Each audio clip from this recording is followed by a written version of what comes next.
অবস্থান করছি গাজীপুর জেলার বিখ্যাত সেই জয়দেব রাজার বাড়ি, যেখানে প্রবেশ করা ছিল কড়াকড়ি, যেখানে ছিল সম্পদের ছড়াছড়ি। আজ সেখানে নেই কোনো কড়াকড়ি, এখানে যে কেউ ঢুকতে পারে। আর তাদের যে নির্মাণ শৈলী এবং তাদের যে ভবন আছে এখন কেমন, তারা শুধু ভবন নির্মাণ এবং ক্ষমতার সাথেই ছিল না, প্রত্যেকটা মানুষই কোনো না কোনো ধর্মের অনুসারী। সেই হিসেবে তারা যদি হিন্দু সম্প্রদায়ের অনুসারী ছিল, তারাও নির্মাণ করেছিল ধর্মীয় কর্মকাণ্ড সম্পাদন করার জন্য শ্রী শ্রী মাধব মন্দির, যা দেখতে লাগছে এখনো অস্থির। সেই অস্থির মন্দিরে এই শুধুমাত্র এই বাওয়াল রাজাদের শুধু কি পূজা করার অনুমতি ছিল না, বাইরেও ছিল, সেই বিষয়ে জানার চেষ্টা করবো। আমার নাম সুশান্ত সরকার, শ্রী শ্রী মাধব মন্দির পরিচালনা কমিটির সম্মানিত সাধারণ সম্পাদক। তো আমাদের এটা ভাওয়াল রাজার ঐতিহ্যবাহী ভাওয়াল রাজবাড়ি এবং তার নিজ বাড়িতে শ্রী শ্রী মাধব মন্দির।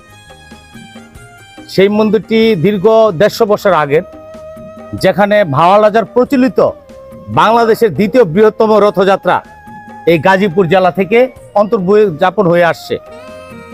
আমাদের গাজীপুরের শ্রী শ্রী মাধব মন্দিরের তার নিজ বাড়ি, এটা শ্বশুরবাড়ি আজিমুদ্দিন কলেজ রোড, মানিক্য মাধবের শ্বশুরবাড়ি।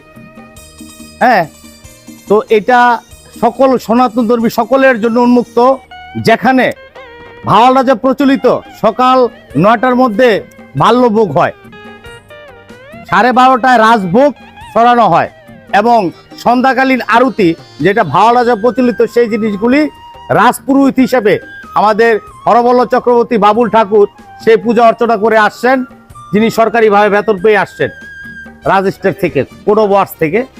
তো আমাদের এই ঐতিহ্যবাহী মন্দিরটি অত্যন্ত পুরনো এবং ভাওয়াল রাজার তার নিজ বাড়ির মন্দির, সেটা আমরা সর্বোচ্চ সাধারণ মিলে চেষ্টা করতেছি সেটাকে জাগ্রত করে সব কিছুতে মানুষের সমাগম সবসময় হয়ে থাকে, এখানে আরো যেন সমাগম হয়।